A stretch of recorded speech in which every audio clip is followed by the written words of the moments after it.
नमस्कार दोस्तों, स्वागत है समाचार क्यारी हिंदी न्यूज चैनल में। आम चुनाव 2024 का सियासी रण अब चरम पर पहुंच गया है। 7 चरणों में होने वाले चुनाव के पहले चरण का चुनाव भी शुक्रवार को समाप्त हो गया। नतीजा 4 जून को पता चलेगा। लेकिन अगर अब तक चुनाव प्रचार और लोगों तक अपनी बात पहुंचाने के तरीकों को देखें तो पक्ष और विपक्ष एकदम अलग रणनीति पर काम कर रहे हैं। दोनों की सियासी धारा एकदम अलग दिख रही है।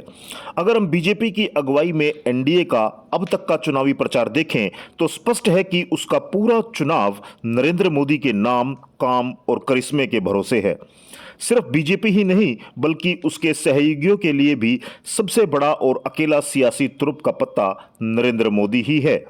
मोदी की गारंटी इनका सबसे प्रमुख चुनावी थीम और हथियार दिख रहा है। पार्टी के मौजूदा सांसद या स्थानीय इनकम्बेंसी को काउंटर करने के लिए इस चुनाव को राष्ट्र का चुनाव बनाया जा रहा है और पीएम नरेंद्र मोदी को लगातार तीसरी बार चुनने के लिए वोट मांगा जा रहा है। एनडीए को एहसास है कि नरेंद्र मोदी की लोकप्रियता में तो कहीं कोई गिरावट नहीं है, लेकिन कई जगह स्थानीय समीकरण उसके खिलाफ हो सकते हैं।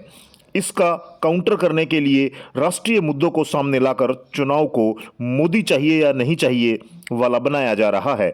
चुनाव को प्रेसिडेंशियल फॉर्म में ले जाया जा रहा है। हालत यह है कि बिहार में पूर्णिया लोकसभा सीट पर जेडीयू उम्मीदवार के रोड शो के सामने नरेंद्र मोदी की बड़ी फोटो लगी थी और उनके दल के नेता नीतीश की तस्वीर ही गायब थी।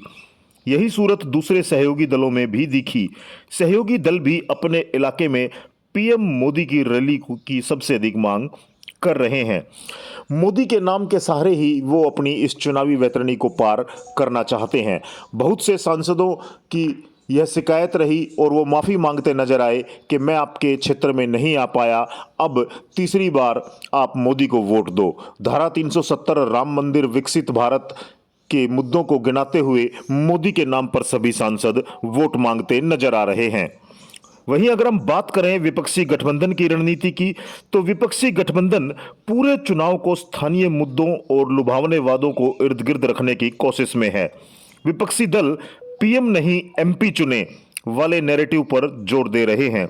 विपक्ष के एक सीनियर नेता ने कहा कि दिल्ली को केंद्र में रखकर प्रचार जितना हाई वोल्टेज दिखेगा उनके लिए मौके उतने ही कम हो जाएंगे।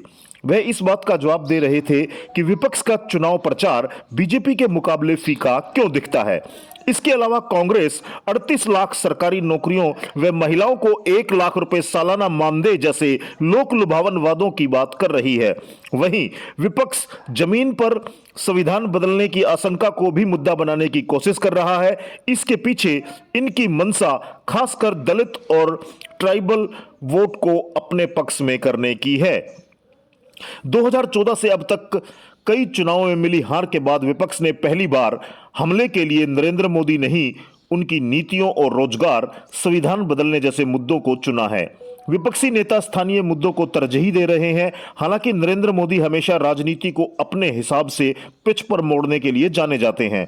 नरेंद्र मोदी कहीं ना कहीं चुनाव को देश के विकास और विरासत से जोड़ने में सफल रहे हैं। उधर ओपिनियन पोल में भी बीजेपी को पूर्ण बहुमत से बड़ी जीत का अनुमान जताया गया, लेकिन उनके सर्वे में बेरोजगारी और महंगाई मुद्दे भी सबसे अहम रहे। इन विरोधाभासों के बीच चुनाव करीब आते आते माहौल तमाम करवटें ले रहा है। लेकिन जैसा कि राजनीति में कहा जाता है कि चुनाव में मसले बदलने के लिए 24 घंटे भी बहुत हैं। कुछ भी हो सकता है। चुनाव समाप्त होने में महीने से अधिक का वक्त है। बात अगर युवाओं की करें, क्योंकि देश में सर्वाधिक मतदाता युवा हैं, युवाओं की बात करें तो उनकी सोच ही अलग नजर आती है।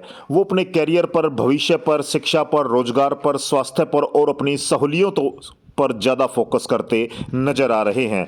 हाल ही में दिल्ली यूनिवर्सिटी में नए मतदाताओं को लेकर के सर्वे चलाए गए हैं और अखबारों और सोशल मीडिया पर आ रही खबरों के मुताबिक युवा कुछ अलग सोचते हैं। युवाओं की सोच में उनके लिए बेहतर भविष्य प्राथमिकता है और शिक्षा, रोजगार, महंगाई जैसे मुद्दों पर वो खुलकर चर्चा करते नजर आए हैं। इस बार देश में एक अलग सा माहौल है।